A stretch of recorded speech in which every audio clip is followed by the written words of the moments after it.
Have you ever looked at someone's life and just thought, wow, how did they do that? How did they manage so much success, so much joy, and have such a huge impact? Not just personally, but maybe even for their whole country. Well, today we're doing a deep dive into exactly that kind of story. And I think it holds some pretty remarkable answers for all of us. Indeed. Our deep dive today looks into the really extraordinary life of an individual named Cassidi. And we're examining his story through let's say, a unique lens. We're drawing from insights given by a very revered spiritual teacher, often called the Grand Master, within the Dhammakaya Buddhist tradition. Okay. Our mission, really, is to pull out the wisdom embedded in his journey, that complex interplay of karma, virtue, and spiritual growth, to hopefully shed some light on principles for a genuinely well-lived life. Okay, let's definitely unpack this. It sounds incredible. So Cassidi, he comes from Chiang Mai, right? A pretty vibrant city. That's right. And the sources, they paint this picture of, well, almost an idyllic childhood. His father was a police officer, but also a former buffalo herder, and his mother from a high-ranking family. But the key thing seems to be this really profound moral foundation they built. What did that actually look like day to day? Oh, absolutely. The family's spiritual discipline was quite exceptional. They practiced the 5 precepts every single day. These are, those core ethical guidelines: avoiding killing, stealing, misconduct, lying, intoxicants. The basics, but consistently done. Exactly. And on holy days, they'd observe the 8 precepts, which are even stricter, plus regular almsgiving, often sticky rice, bananas to 8 monks. And this included the very revered Luang Pu Mun, a highly respected meditation master. Wow, okay. That's some serious commitment. And I read somewhere his father even raised, 400 ducks? And gave the eggs to the poor? Generosity seems key here. It absolutely was. And this wasn't just like going through the motions. It was a lived philosophy. Yeah. The family consciously avoided alcohol, cigarettes, they practiced honesty, sacrifice was important, regular temple visits for prayer, meditation. A whole lifestyle. Whole lifestyle. Cassidi and his siblings, they just inherited these virtues. It created a harmonious home, sure, but crucially, it fostered this deep inner discipline right from the start. And what's fascinating, is that this consistent, virtuous upbringing wasn't just cultural. It really laid a rock-solid foundation for Cassidi's whole future. It shaped his path. So it's about the environment, the values you absorb right from the beginning. And Cassidi himself, the descriptions make him sound like a real prodigy. Oh, definitely. Reading at age 3, always first in his class, skipping grades, getting into a model school. Then he topped his university entrance exam, science and engineering. And he was picked as one of only 15 gifted children for some special program. How do we understand that kind of, innate brilliance through this spiritual lens you mentioned? Well, from the perspective of our sources, this isn't just about, raw talent or good luck. It's seen as reflecting deeply ingrained habits and aspirations, probably from past lives, that Cassidi actively nurtured in this life. Wow. His amazing ability to manage time, stay focused, keep that cheerful attitude, even under intense pressure. It all points to a really strong inner fortitude. For us, maybe the takeaway is that consistent, focused effort, combined with strong morals, it just creates this kind of unstoppable momentum. Talk about balance. So he's acing university, involved in activities, and sticking to the family's no vices rule. That alone is impressive. It really is. And then he gets a government scholarship, goes off and gets 4 engineering degrees, UK, Germany, the US, and tops it off with an honorary doctorate and a PhD in public administration from the Philippines. The drive for knowledge is just immense. It truly is. And that dedication, it flowed right into his career. Started at the electricity office, rose quickly, became director of electricity for the whole northern region. He literally lit up the country, spearheading these nationwide high-voltage systems. Wow. And get this. He personally installed power in, I think it was 981 temples. Yeah, that number stuck out to me too, nearly 1,000. And apparently often helped with repairs too, just driven by his respect for, the Buddhist teachings. And his public service went even further, right? He printed 100,000 copies of the Mongkol Chewit, The Auspicious Life book to give away. Then into politics, 5 terms as an MP for Chiang Mai, various ministerial roles. He even got the title political mentor, lectured widely, taught monks and novices. It's really a life dedicated to service and, wisdom. And this brings up a really important question, doesn't it? Yeah. How do we understand such a, full and impactful life through that specific Buddhist lens? Cassadi's own deep dive, guided by the Grand Master, apparently included very specific questions. about his family's spiritual paths, the karmic roots of his own life, and the insights are incredibly detailed about cause and effect. Okay, let's get into that. Starting with his father. Pass away peacefully, 92 years old, in a meditation pose, knowing his time was up. That's quite a way to go. It is. And the Grand Master's insight was that because of his huge amount of merit, we're talking building 7 temples, many schools, ordaining 1,000 monks, constant alms, meditation, even being ordained himself. Wow. He ascended to Parinamidavasavati heaven. That's the 6th celestial realm. Now, for listeners maybe not familiar, what does that realm actually represent in Buddhist cosmology? Good question. Can you elaborate? Sure. So Parinamidavasavati is one of the higher celestial realms, a place of incredible divine pleasures. But what's really significant about this heaven, unlike, say, Nimanarati, where you create your own bliss, is that here others, beings born from your own merit, they fulfill your wishes. Ah, okay. So the merit generates servants or helpers, essentially. In a manner of speaking, yes, it just highlights the immense quality and quantity of his good karma. The account says Kassidi's father is still kind of immersed in enjoying these vast divine treasures brought by countless attendants. And his message back to Kassidi. Simple but profound. Don't be careless in life. Keep accumulating merit like I did. It really stresses that continuous nature of spiritual effort. Good deeds build your future. Still reviewing his treasures. That detail is amazing. Now, Kassidi's mother. She passed at 74 from uterine cancer, but the story says she had no pain for 14 years. That's right. Remarkable. She put it down to meditating continuously from age 60 plus past merit, and she also went to Parinamidavasavati heaven, her palace right next to her husband's. Exactly, right next door. But interestingly, they haven't actually met yet because both are still completely absorbed in enjoying their own divine rewards. Fascinating. So what were the karmic insights about her life? The cancer, but no pain. Yeah, the insights here are really illuminating, according to the source. The cancer itself was seen as a consequence, a karmic result, from a past life way back, where she'd been a handsome but quite promiscuous young man who also killed animals frequently. Okay, so a negative past action leading to illness. Correct. However, her being born into a high-ranking family in this life, and crucially, the lack of suffering, despite the cancer that was attributed to merit, made respectfully. Specifically, donating medicine to monks in the past. Ah, the quality of the merit matters. Precisely. And contrast that with Kassidi's father. Remember, he was born a humble buffalo herder in this life.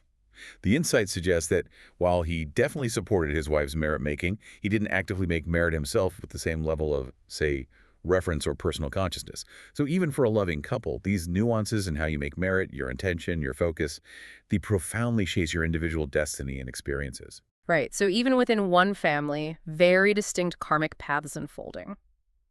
Oh, okay, let's turn to Kassidi's own karma then. All that success we talked about, good family, intelligence, career, looks, even his cheerful nature. The source attributes this to a lifetime and past lives filled with virtues. Things like deep gratitude, always seeking knowledge, supporting education, not being jealous, promoting others, consistent meditation, strong spiritual goals, truthfulness, listening to Dhamma talks, having compassionate gaze. It really sounds like a recipe for a good life. It absolutely does. But what's also fascinating, and maybe a bit sobering, is how specific negative past actions were shown to manifest as very precise challenges in this life. Like what? Well, for instance, he burned his hand quite badly with hot asphalt when he was 3. Ouch. Yeah. And the karmic link revealed was to a past life where he, as a young man, had cruelly tricked a child, the sibling of someone he disliked, into burning their hand with hot lacquer. Wow, that's incredibly specific. Like an eye for an eye, almost. Does the Grand Master explain why karma often seems to work in these mirrored ways? A burn for a burn, so to speak? Yes, the teachings often describe karma operating with this, well, profound and often quite precise cause and effect logic. The nature of the suffering you experience often directly reflects the nature of the harm you inflicted. It's not always that literal, perhaps, but often there's a clear resonance. Another example, Kassidi broke his back in a car accident when he was 22. Oh, dear. And the karmic root traced back to a past life where he'd deliberately shaken a tree, causing a friend who was climbing it to fall and break their back. Goodness. So clear karmic repayments. What's the advice then if you realize these links? The advice given was consistent merit-making, keep meditating, and importantly, consciously dedicate the merit you make to those specific individuals you wronged in the past to sort of alleviate those karmic burdens. The universal takeaway here really is that every action, especially when driven by intention, creates this energetic ripple that eventually comes back. It shapes our character, yes, but also our concrete experiences. It makes you think. Now, Cassetti was known as a political mentor, so naturally he asked about what makes a good politician from a Buddhist viewpoint. Right, and the Grand Master outlined a whole set of virtues, things like the 10 royal virtues, or Dasaraja Dhamma, generosity, morality, sacrifice, honesty, patience, and so on. Standard leadership qualities, many would say? True, but also specifically the Brahma Viharas, that's boundless loving-kindness, compassion, appreciative joy, and equanimity. Plus, being free from bias. He also mentioned other principles of good governance, like the Sanghavathu, 4 bases of sympathy, like giving gifts, kind speech, and ithibada, the 4 paths to success, like having strong will and investigation. But the real core insight, the transformative bit, was that a truly good leader must first be a teacher and ruler of oneself. Master yourself before you try to master leading others. Exactly. The analogy used was really clear. You have to master homework first. That means managing yourself, your own mind, your family. Then you can progress to politics leading the nation. And ultimately, world politics, global leadership. Homework, politics, world politics. I like that progression. And this journey starts where? It starts, he explained, with inner peace and wisdom. And that's cultivated by stilling the mind at the 7th base. That's an inner point, typically described as 2 finger widths above the navel, inside the body. Can you just clarify that 7th base point for listeners? Is that a common concept? It's a key meditative focus point taught specifically within this Dhammakaya tradition. It's considered the body's center, the place where you quiet the mind to access inner wisdom. So it's seen as the very source from which all outer success, personal or leadership-wise, springs. A practical technique, really, for finding that inner peace. Got it. Okay, so his impact wasn't just personal or national. This is where the story gets, well, truly world historical, doesn't it? It really does. Beyond all his domestic work, there was this pivotal moment. November 22, 1975. He meets Mao Zedong, a private chat. And apparently this conversation was key in helping prevent Thailand from falling to communism. That's the account, yes. A crucial intervention. Thereby preserving Buddhism in the country. And this act was described as a golden plate behind the Buddha statue, immortal, stemming from a past life as a chief minister skilled in diplomacy and balancing powers. That's right. It highlights these profound, long-term ripple effects of individual actions. How one person's wisdom, their courage likely built up over lifetimes, can literally change history. Safeguard a spiritual heritage for generations. It really underscores that idea of accumulated wisdom leading to these huge, momentous decisions. Impacts far beyond what you might expect. It's a potent reminder that our actions, whether they feel big or small, can have truly lasting consequences. Incredible. And what about his own spiritual practice now? The deep dive mentioned his current meditation experiences. Yes. It described him seeing a large, bright crystal sphere full in his abdomen, surrounded by diamond-like radiance, something that brings him immense happiness and lightness. Sounds profound. And the Grand Master confirmed this vision is the direct path to Dhammakaya, that by continuing diligently, he will achieve inner realization.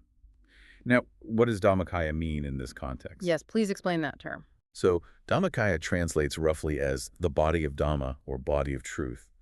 In this tradition, it signifies an ultimate state of inner realization, often visualized during deep meditation as a radiant, crystal-clear Buddha image dwelling within you. It represents profound inner wisdom and purity. So Cassetti's vision is seen as a direct sign he's progressing towards that ultimate spiritual goal. It neatly connects his worldly success back to his deep spiritual aspirations. And there's this deep connection to the Grand Master himself, isn't there? Across lifetimes. A very deep connection. Cassetti was described as being like a supply corps, someone consistently supporting the spread of Dhammakaya Buddhism over many, many eons. Wow. In one specific past eon mentioned, he was a chief minister to a king's father. That king's father, later ordained, became a spiritual leader, and Cassetti consistently supported these spiritual endeavors. He apparently reached a spiritual level where he could have just returned to Dusaburi, that's another high celestial realm associated with bodhisattvas, but he actually chose to be reborn twice more, specifically to continue his mission of making merit and supporting the Dhamma. Choosing rebirth for service. That's powerful. And this interconnectedness, it extends to people around him now. It does, yes. It's quite remarkable. His grandson, who's a math PhD and an advisor, was apparently a royal scholar in that very same past king's court, known for his wisdom. No way. And his 2 current health assistants. They were military medics back then who cared for senior officials, including Cassetti in that past life. And they later ordained alongside that king. It paints this picture of an intricate web, doesn't it? how shared merit, shared aspirations, they bind people together across countless lives, creating this kind of powerful spiritual family. It suggests our connections might be far deeper, far more enduring than we usually think. What an absolutely incredible deep dive. Cassady's life, seen through this lens, it's just this vivid tapestry, isn't it? Consistent virtue, that profound spiritual journey, and the intricate dance of karma. We've really seen how every action, every choice, every intention seems to shape not just one person's destiny, but potentially the fate of nations, even the preservation of sacred teachings. Absolutely. So what does this all mean for you listening?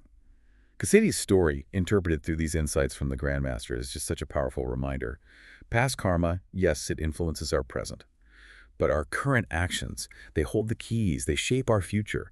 The path to a rich life, fulfilling both materially and spiritually, it seems to be built on things like humility, unwavering virtue, dedicated service, and that profound stillness found on the inner journey. It really teaches that consistency in doing good creates this, well, unstoppable momentum. So maybe consider this. If just one life rooted in this ancient wisdom and diligent spiritual practice can create such a huge and lasting legacy, everything from personal success to national preservation, right up to spiritual realization, what untapped potential lies within your own daily choices, your own inner aspirations. What kind of legacy are you building, maybe consciously or unconsciously, with every single action you take today?